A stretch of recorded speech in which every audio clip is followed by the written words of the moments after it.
lives in your market become more and more crowded. It's time to break it open and really stand out. It's here. Mainland 98.3 FM, the sound of Lagos.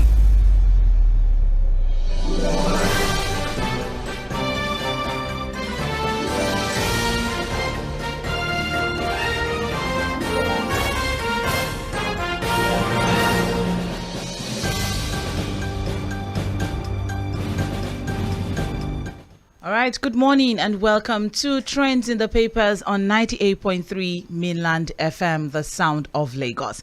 Time check right now is 7:42 a.m. It's time for us to look through the major trending stories on the front pages of our dailies.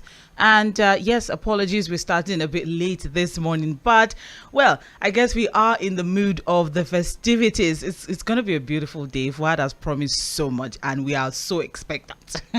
I hope it will not be a failed promise. Well, Fuhad is not a politician, so I want to take his word for it. And I'm so excited. I can't wait for what, he has in store for us. But in the meantime, today is the 28th of June, 2023. And it also happens to be the birthday celebration of former governor of Lagos State, former minister of works and housing, Babatunde Fashola. And in that mood, we have a special announcement. Happy 60th birthday to former governor of Lagos State and immediate past minister for works and housing, Mr. Babatunde Raji Fashola, SAN.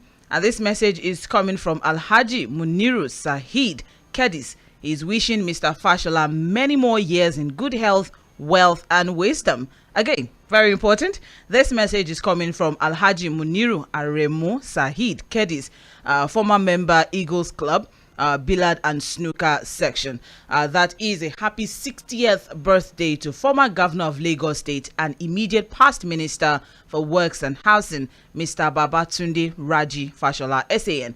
And this is coming from this celebratory message is coming from Alhaji Muniru Saheed Kedis. All right, and even still in that mood, happy Eid al-Kabir celebrations to all our Muslim brothers and sisters. We appreciate you all, and we pray that I pray that all of our prayers, come to fruition. I really hope so, and I hope that you are praying for the country as well. I know it's celebration time. It's time to spend time with family and friends. We're barely going to see Fuhad in the office today, but we celebrate with you all, and we are also expecting our meets. See me later for the address of where we are. But on a serious note, yes, let's move on now to major trending stories across the papers this morning. We'll run that up until 8:30 this morning, where we'll be looking through major trending stories. And then by 8:40, we'll take a break by 8:30 and back by 8:40. And then by 8:40, we come back for Mainland Focus. And Mainland Focus is, where we discuss one or two major trending stories from the front pages of our dailies. We pick one or two major trending stories. We open up the phone line for you to join in on the conversation. All right, it's going to be an interesting one this morning. But before then, let's see what we have trending across the papers. Now, before that, apologies. Good morning, Fuhad. Good morning, Sandra. I'm excited. How are you doing? Can you tell? Oh, really? It's fine. It's a day for meat. Oh my goodness! Yeah. I've starved myself since Monday, Tuesday, and really? today is going to be very wonderful. It's going to be a beautiful day. Today is a lot of festivity, so Yes. don't worry, you'll be fine. Well, You'll be fine. Happy Eid al-Kabir celebrations to you and your family. Eid Mubarak to all the Muslim brothers and sisters who are out there listening to us. It's a wonderful day, a wonderful day for all Muslims to, celebrate, a joyous occasion. This is, they call it the big Salah. The small Salah and the big one. This one comes with a lot of meat and a lot of festivity. So don't worry, Mainland FM staff, we are all covered, fully covered. Fully. Wow, in fact, Fully. please, it's okay. No shaking. I'm even dressed for the occasion. And for those who would like to see how dressed I am for the occasion, please go to our live streaming platforms on Facebook and YouTube at Mainland 98.3 FM. At Mainland 98.3 FM, so you can watch the show live. You can as well drop your comments as we look through our stories. Now, I'll start with the Punch newspaper for her. The major headline there, still on subsidy removal. Poor Nigerians will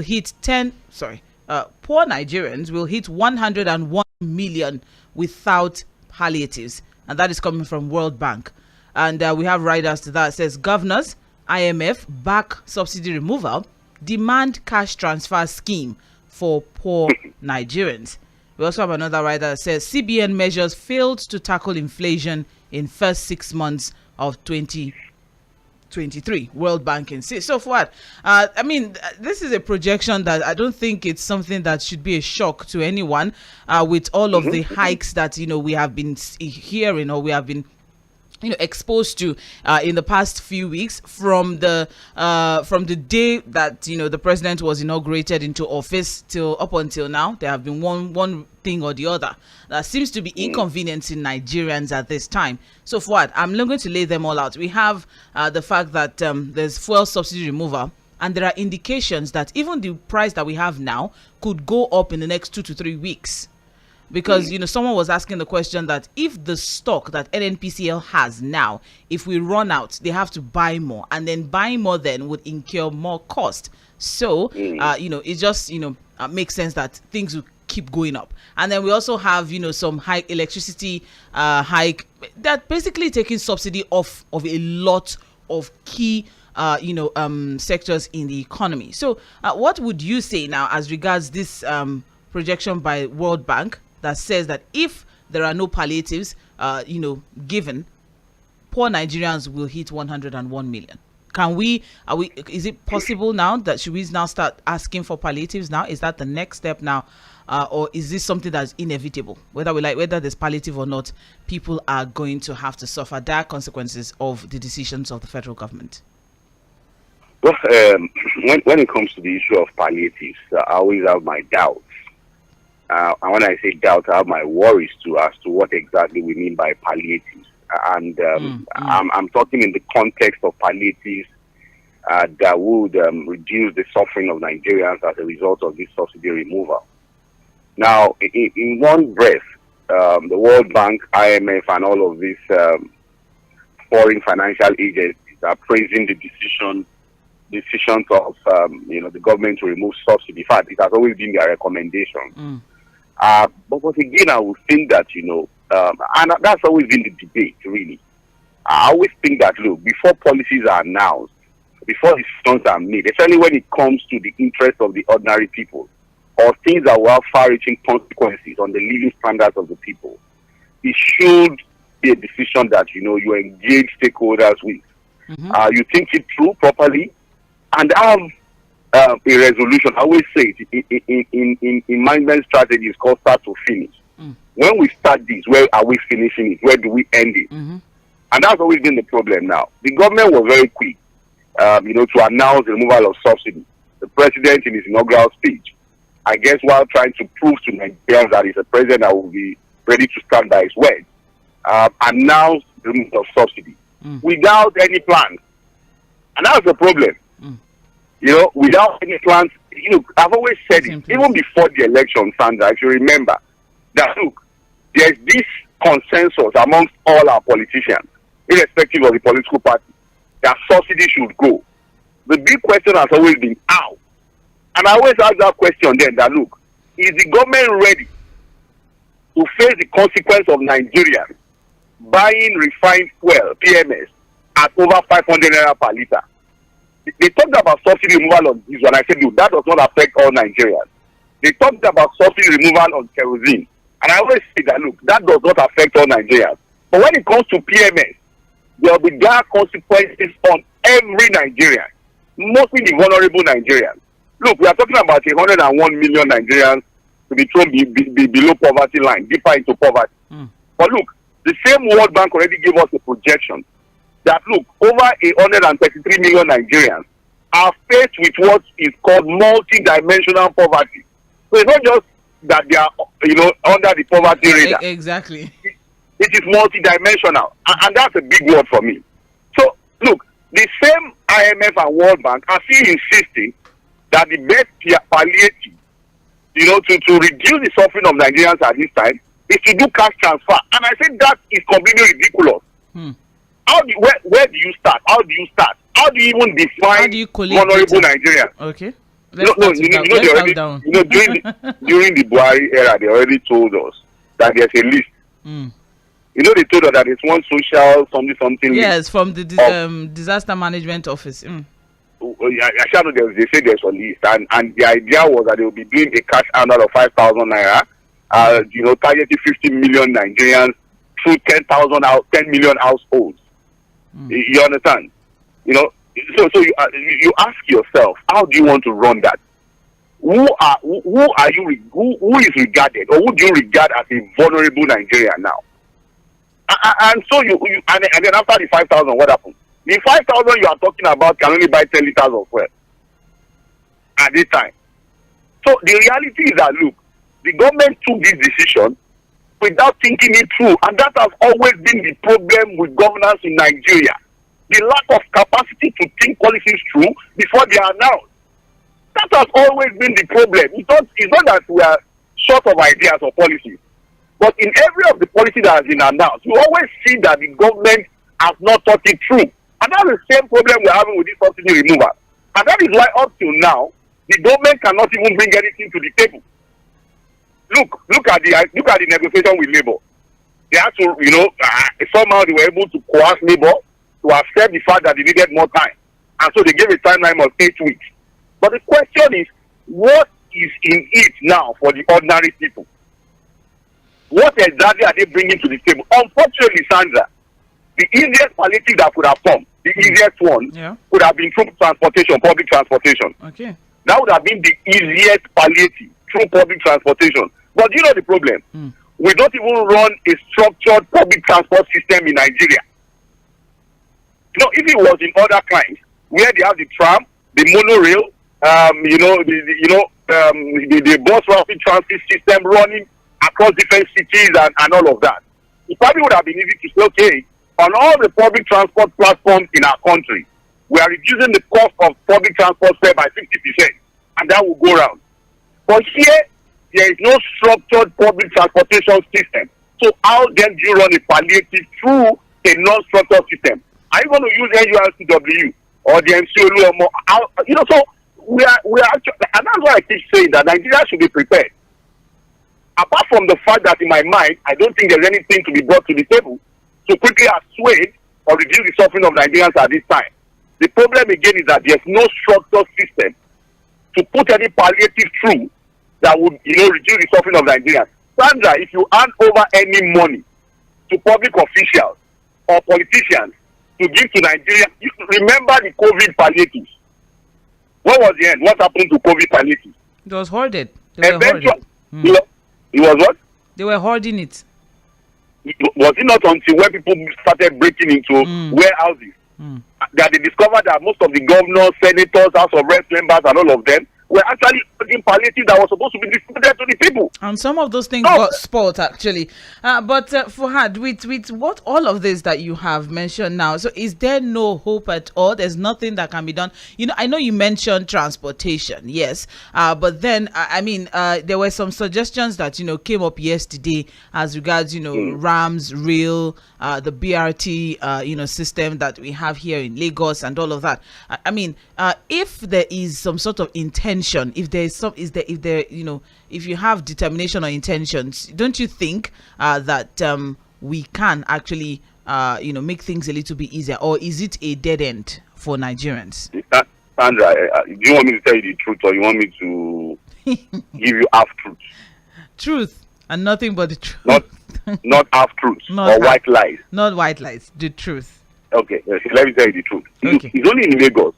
It is even only in Lagos that we have a semblance of structured public transportation system. Are you aware?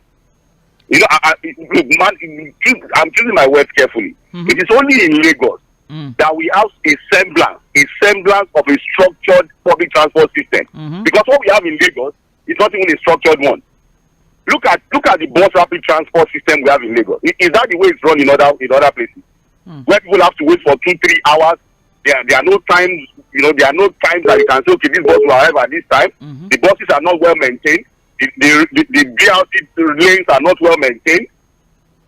The monorail that we have done, or light rail, or what do we call it? We've been having timelines of promises when they will start. And that is even only in Lagos. And we can, like just I said, Lagos. Have a semblance of an organized public transportation system. In Ogun State, where is the organized transport system in Ogun State? In Oyo State? In Osun? In the North? How do you run subsidy through a completely disorganized and chaotic transportation system? So it's almost a dead end for me. And that's why I keep telling Nigerians that on this particular issue, take care of yourself. Find a way to take care of yourself. This palliative, in my mind, with the level of corruption in the country, will end up in private pockets. And this idea of cash handout would go the way of what has always happened in the past. All right, thank you. I'm sorry. And that's the truth. Since you wanted the truth and not half truth, it's a dead end. I'm sorry. Wow, that is quite unfortunate. I was hoping that there will be some sort of hope, that people can hold on to, that, there is some sort of light at the end of the tunnel. Because Should I give you half truth? No, half truth, thank you. Because the truth of the matter is, the World Bank has stated that Nigeria has one of the highest inflation rates, around. And if this inflation was able to push 4 million people into poverty in 3 months, I mean, I can't begin to imagine what will happen post subsidy removal. Sandra, I'm waiting for the inflation figures. I'm waiting for the inflation figures at the last quarter of the year. I'm waiting for what it will be. We're already running about 22.2%, right? About 22.2 or 22.4%. Yes. Double digits. So I'm waiting for what the inflation figures will be by the last quarter of the year. Wow. All right. Well, let's keep moving now. This is still Trends in the Papers on Mainland 98.3 FM. We're looking at major stories on the front pages of our dailies. We are currently looking through stories on the front page of the Punch newspaper. Now, we have here, still on the front page of the Punch, federal government banks plan special ID cards for senior citizens. Oh, okay. Thank God. All right.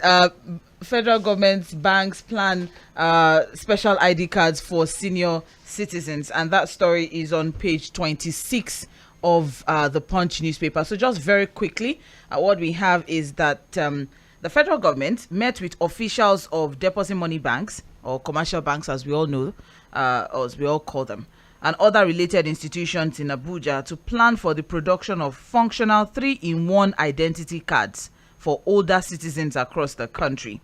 And speaking at the roundtable meeting, it said that the initiative would improve the quality of life of older persons across the country in various ways.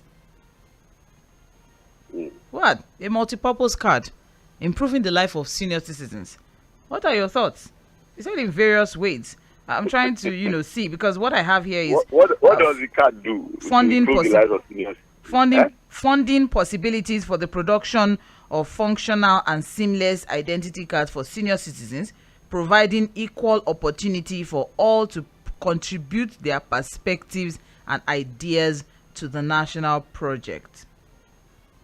I don't get it. Do you get it? So how does that improve the life of senior citizens? Say to serve as a vehicle for financial inclusion. Are they going to be giving out monies to them? If it's about financial inclusion, I think the best that you can do to senior citizens was to provide infrastructure that helps them live a normal life.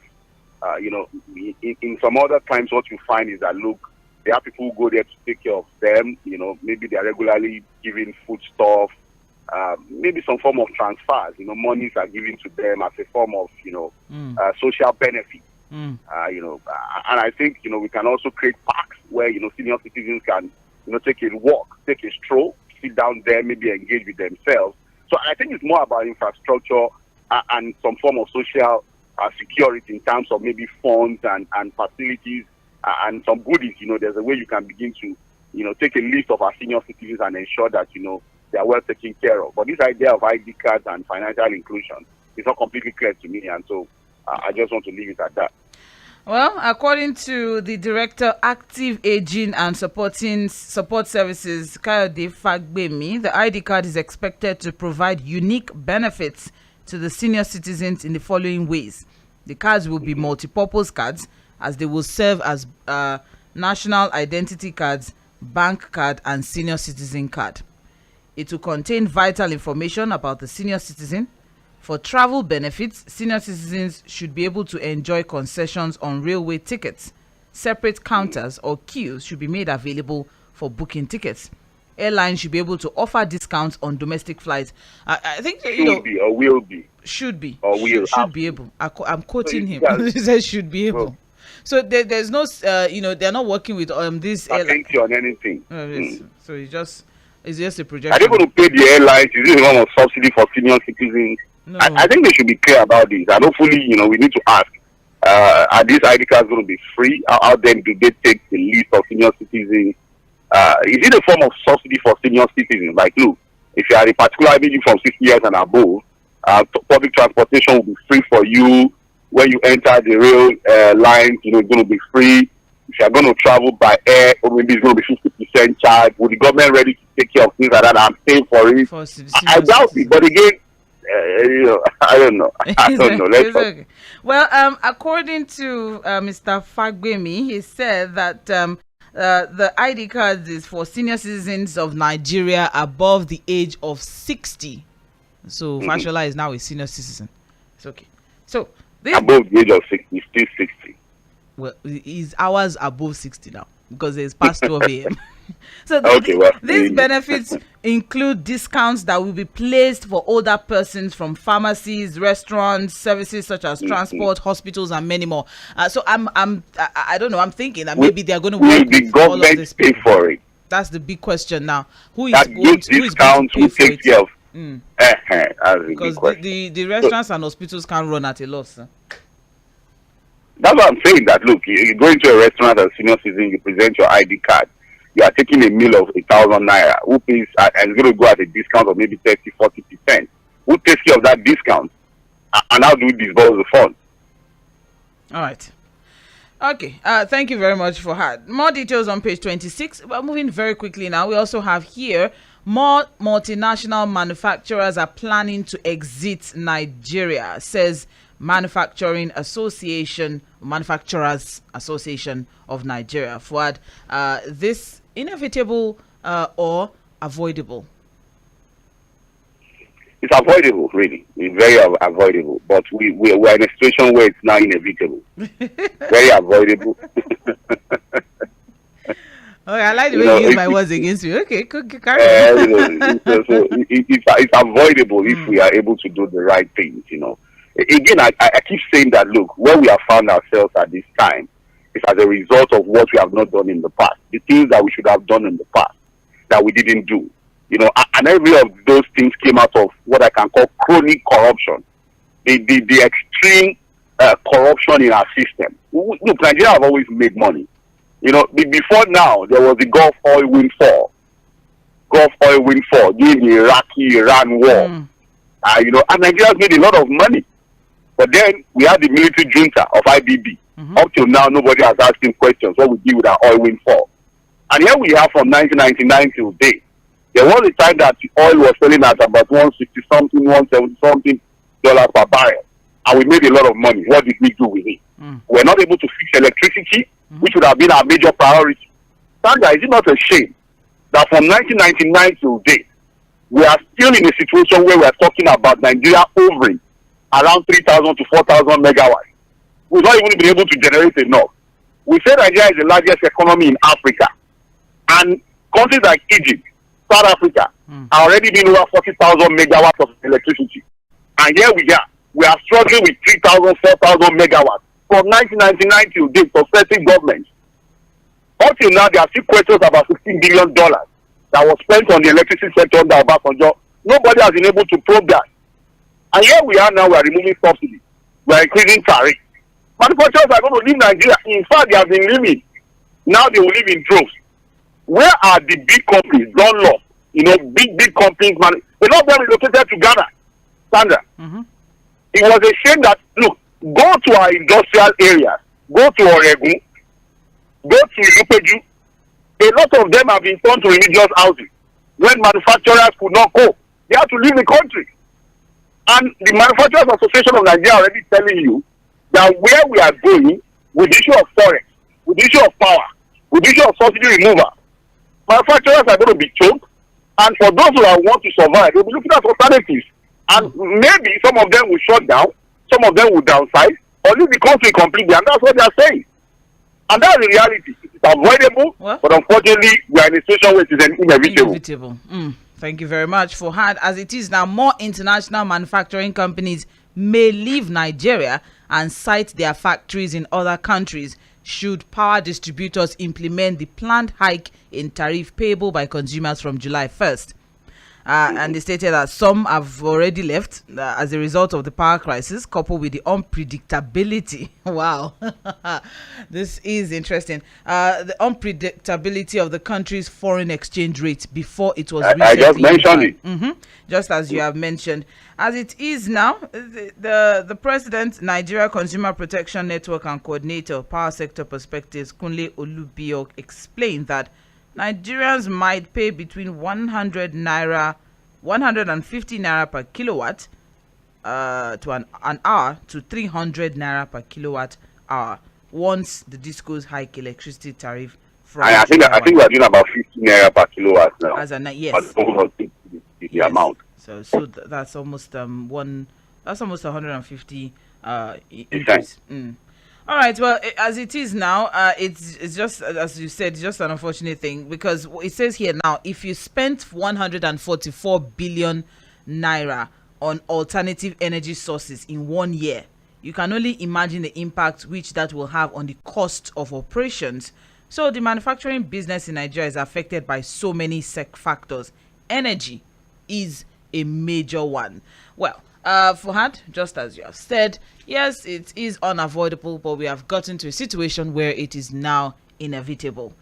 More details on page 26 of the Punch newspaper. Also, we have here on the front page of the Punch, just above the masthead, Naira devaluation. Expect price hike. Telcos tell Nigerians.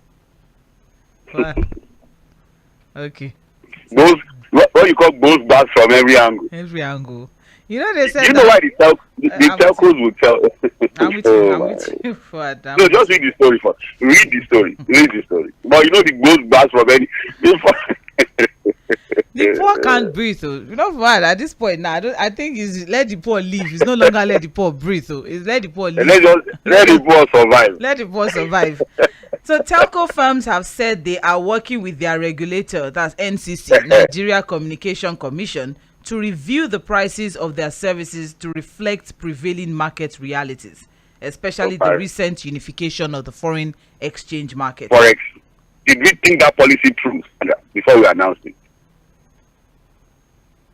Say we have I don't know. You know, the CBN, according to the telcos, according to the telcos, a price review is needed for their industry to remain sustainable. Yeah. And he explained that the price review is needed to reflect the cost of production. And this they are saying is following their major, backing out is is the new forex policy regime that was introduced by the CBN. Because let's not forget, just in case some people have forgotten, CBN asked commercial banks, that's deposit money banks, to remove the rate cap on Naira at the official of the foreign free floats against other foreign currencies. So as it is now, who is determining what's that word again? Who is determining how much it should be and how much it shouldn't be? So now it's just free for all. Everybody should decide. So there's the gap that was supposed to bridge the gap between official and parallel rates has been left open. Has been left open. That's just basically what it is. And now, so we have had other increase hikes. They're not saying increase, they're hiking. It's not hike. It's almost like it's not as if it's our fault. It just has to happen. So it's a hike. It's not an increase. So we have hikes now. We have we have hikes in different sectors. Fuhad, now we have telcos, and telling us already. These telcos, of course, how they man their workstations, especially the masts. Where they use almost the energy that they run on generators. Yes, we have them all around. You see that most of the masts they run on generators 24 hours in most places. Because it is saying here that it's not only forex that will influence this, in addition to other elements and parameters of the costs that they have put together. As it is now, they don't think they'll be able to run on the same prices. So unfortunately, we have 223.34 million mobile subscriptions in the country. Raising prices of telco is set to affect every single one. Now, Sandra, the reality of Nigeria, with power hike, with telecommunications hike, with price of fuel hike, and every hike act, juxtapose that against a 5,000 naira handout as palliative. Maybe it's hourly. Maybe the 5,000 is hourly. Okay, to come hourly. I like your optimism. Serious, I like your optimism. I'm trying to make sense of it, because 5,000, is it monthly? Is it weekly? Is it yearly? What exactly? And then, what? There's one that is going around now, that there's 1,000 naira that will be paying for proof of ownership. Of what precisely? House or car or what? Or your life? Car.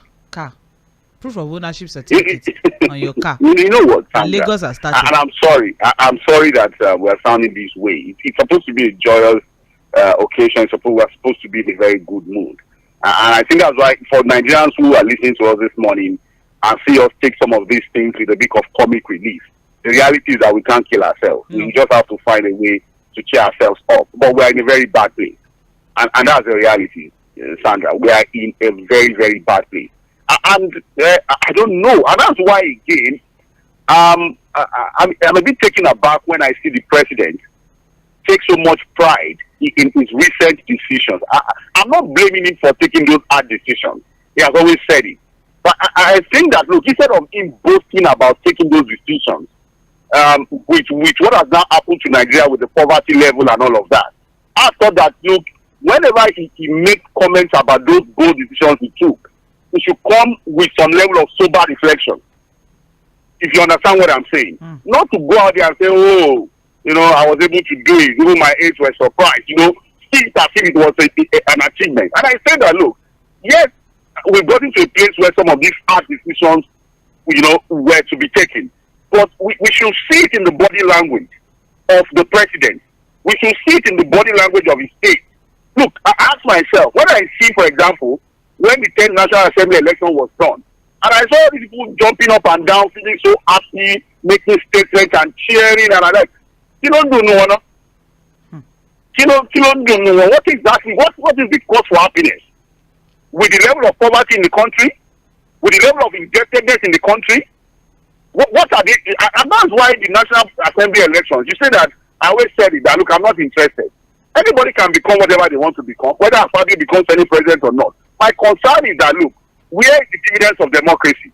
What are they going to be doing to change the lives of ordinary Nigerians? And I said that, look, removal of subsidy, floating of the forex is not an achievement to this government until they are able to bring the dividends of democracy to ordinary Nigerians. And so this is the time for sober reflection. This is not the time to be, junketing about and saying that you took a decision that is going to further impoverish Nigerians without any template to reduce the suffering.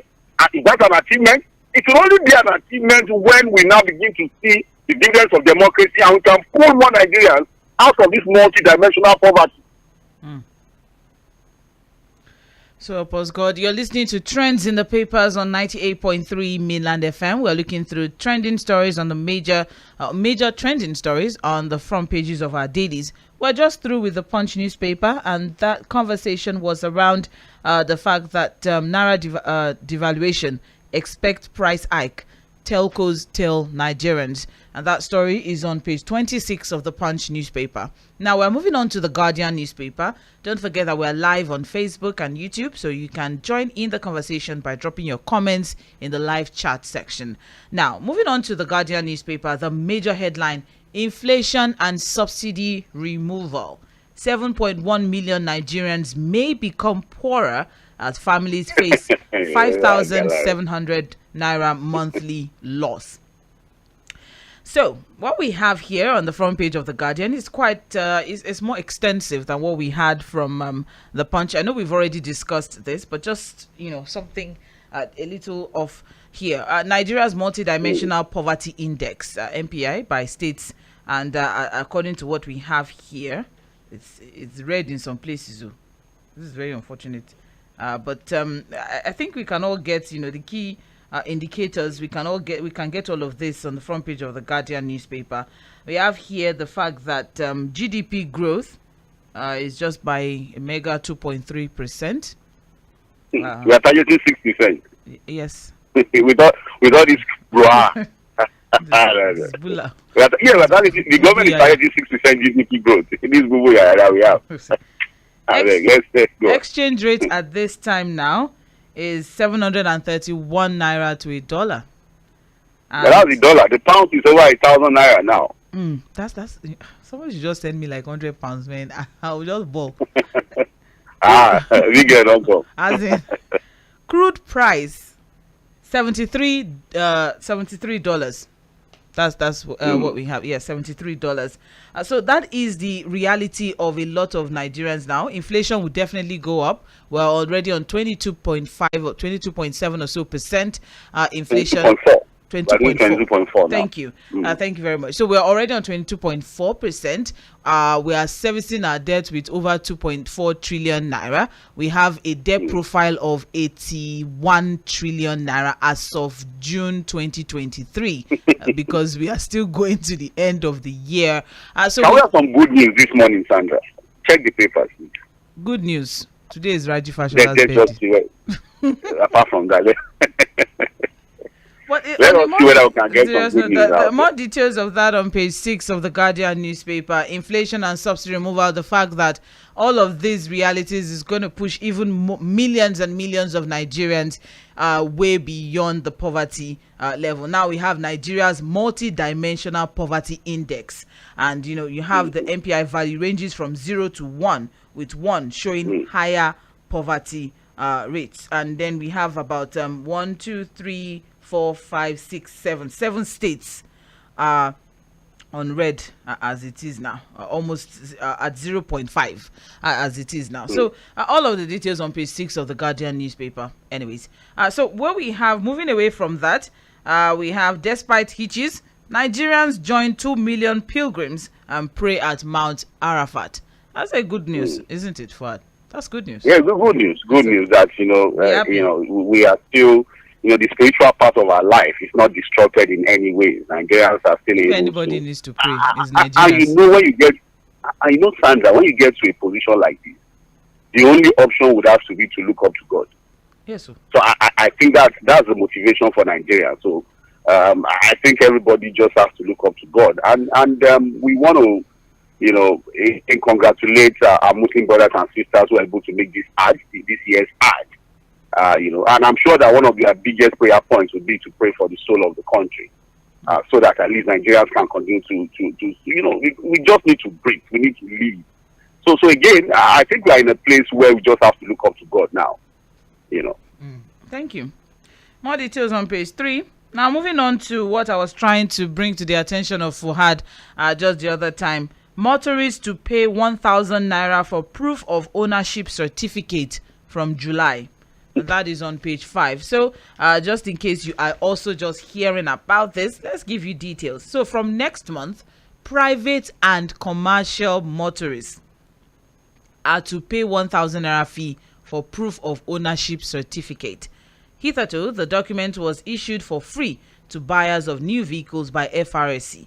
So the new fee is an additional charge besides payment for vehicle particulars and registration. And this is coming from Permanent Secretary, Lagos State Ministry of Transportation, Abdul Hafiz Toriola. And he said he is pleased to announce the implementation of a new initiative that aims to streamline and enhance the process of vehicle ownership verification, which is the yearly POC, proof of ownership certificate, in line with compliance with legal requirements fundamental to transparency, security, and accountability within the transportation network. So, Fuhad, what do you think? 1,000 naira now for proof of ownership certificate for vehicles? It's still part of the revenue drive, and this is coming from the Lagos State government. So it's part of the revenue drive. I also see that not only in Lagos, in other states, we are going to see. It's the federal government was the one that introduced the issuance of this. Okay. Yes, because he said this initiative. Okay. He said this. Okay. He said this initiative is in accordance with the National Road Traffic Regulation 2012 as amended.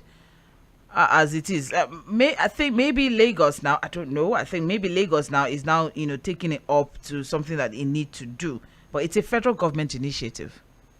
I think what Nigerians should just have to also break. Again, I was hoping that we're going to see more of the good news in the papers to talk about. No good news. There's going to be a massive revenue drive by this government. It's going to happen. Unfortunately, it's going to happen. They are going to widen the tax net, which I'm not against, really. More Nigerians should be captured, paying taxes, especially the rich who have always enjoyed all manner of funny tax waivers.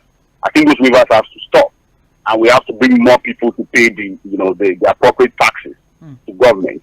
But as we do our revenue drive, I'm just hoping that when these monies are made by government, Nigerians, ordinary Nigerians, suffering Nigerians, impoverished Nigerians, I will begin to see some dividends of democracy, especially when it comes to infrastructure.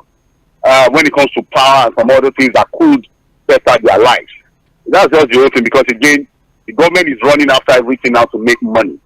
And I think they're going to make those money. They're going to find a way to get more money, raise the revenue profile of the government. But the question is, we always ask you this question, revenue expenditure, are we going to spend wisely? And then will Nigerians now begin to feel, the positive effect of those things that will be done with that money?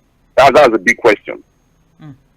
Thank you very much for Saheed. Still on trends in the papers this morning. I have you on the front page of The Guardian. Very quickly, lobbyists storm Bodilon for ministerial appointments as they are riders. Bodilon. Okay, the man is in Lagos. Yeah, he's in Lagos to celebrate the Salah Festival. Thank you for correcting yourself. In Lagos. So we have riders here. President gets warm reception in first visit to Lagos.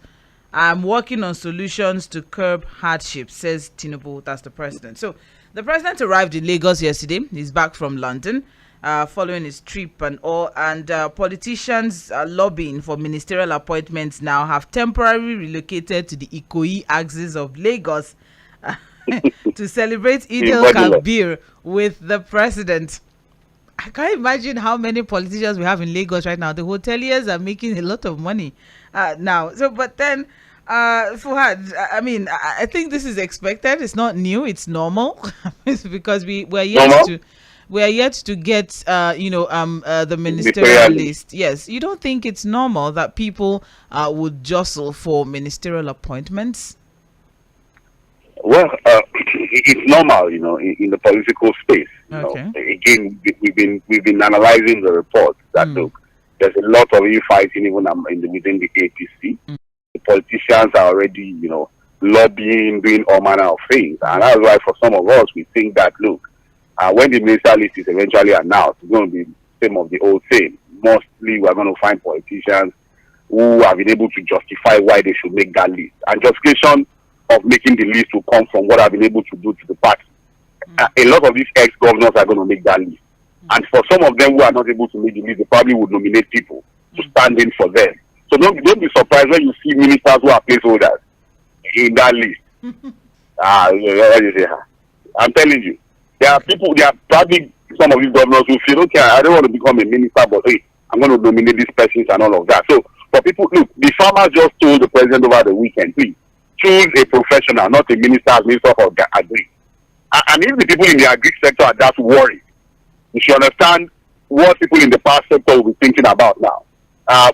I'm hoping that at least the Minister of Finance, that critical sector, would be a technocrat, somebody who has a bright head, who's not just a politician. I'm hoping that the education sector will also be someone who understands what to do. So we shouldn't have a receipt of a minister saying, when I was appointed, I didn't know anything about education. I'm also looking at the sports sector, tourism. In fact, almost all the ministerial positions. But can we get technocrats to fill those positions? Found that would be a fallacy. I suspect that we're still going to get a lot of politicians making the list. So it is what it is. They should lobby, but what do? We have no choice. We can't even look. We are not even in control of how the ministerial list is done. So totally different. I know that ministers have to come from all the states across the country. So it's different from when he was choosing his commissioners as governor of Lagos State. However, as president now, from the special advisors that were, appointed, some 2 weeks or so ago, do you still believe that we won't have, even if it's just a certain percentage, of technocrats in the ministerial list? Well, there are people who are already saying that, we could see about 30% of technocrats making the list. Okay. And that's not impossible. Most likely we'll see, maybe about 30% who will be technocrats. But I must tell you that the large majority of these ministers will be our regular politicians, the career politicians that we have always known. Well, as it is now, the indications that the president will submit the name of his ministers to the Senate within the next 2 weeks. And there are indications that there will be women, there will be youths, and also it was gathered that the Progressive Governors Forum have also submitted, names of some immediate past governors to represent their interest in the new cabinet. And some of the president's names that may make the cabinet include former governors Kayode Fayemi, Abdullahi Ganduje, Nasir El-Rufai, Ikedi Ohakim, and Gboyega Oyetola. There are also indications that former Rivers State Governor Nyesom Wike may be on the list. Well, as we await the list, so it was all more that would be record breaking. Yes, that would be record breaking, because that would be the first time an opposition former governor or party leader will be making a ministerial list. Working with an opposition. An opposition. Sorry. I think unless we want to look at the Bola Ige time, when he was appointed Attorney General, I think yes. Okay, we had a situation where Bola Ige was a member of the AC, but was still chosen as a minister under Obasanjo. So I probably it will be the second time I'm going to see something like that. If Wike appoints a ministerial position from President Bola Ahmed Tinubu. All right, more details on page 5 of the Guardian newspaper. Unfortunately, we have run out of time. So permit me, I'll just quickly run through some major headlines on the front page of Vanguard. Of course, use subsidy savings to lessen suffering, World Bank tells federal government. And we have says additional 7.1 million Nigerians will slip into poverty. Well, that's as regards the conversation we've been having as regards removal of fuel subsidy. I also have here on the front page of Vanguard newspaper, governing Nigeria, one of the hardest challenges in life. And that is coming from former President Muhammad Buhari. And that is on page 35 of Vanguard newspaper. Is there any I agree with you. Demolitions, the demolition man. Temper justice with mercy. Obi pleads with governors. And that's on page 9 of Vanguard newspaper. We also have naval officers invade Ondo community over murder of colleague. That's on page 10. Also, still on the front page of Vanguard newspaper, I'm working day and night to solve Nigeria's problems. Okay, and that's coming from President. President Bola Ahmed. He demanded for the job. He demanded for the job. So not have mercy on him. Sorry. He said we should not pity him. So, as it is now, we also have on the front page of The Nation, very quickly, single-digit interest loan coming for MSMEs. And that's on page 5 of The Nation newspaper. Fantastic one. Yeah, and that I had to quickly take. Yes, I had to quickly take that one. That's all we can take, unfortunately, this morning on Trends in the Papers. And to everyone who sent messages on the live chat on our Facebook, thank you very much. However, stay tuned. We'll be back by 8:40 for Mainland Focus, where we'll pick 2 or more major trending stories, open up the phone line for you to be a part of the conversation. This is still Mainland 98.3 FM, the sound of Lagos. My name is Mobola Sandra, and I have Fuhad Saheed via the phone line, although we have to release him for he's going to pray for this country, pray for Mainland FM, and pray for his family members. Thank you very much, Fuhad Saheed. Thank you, Sandra. And happy celebrations. Yeah, thank you. Before we go, however, it's also very, very important that we reiterate this celebratory message from Alhaji Muniru, who is wishing the former governor of Lagos State and immediate past minister for works and housing, that is Mr. Babatunde Raji Fashola, who is having his 60th birthday. And the message is coming from Alhaji Muniru Saheed, is wishing Mr. Fashola many more years in good health, wealth, and wisdom. And that is again from Alhaji Muniru Aremu Saheed, also known as Kedis, former member Eagles Club, Billard and Snooker section. All right, so stay with us. We'll be right back.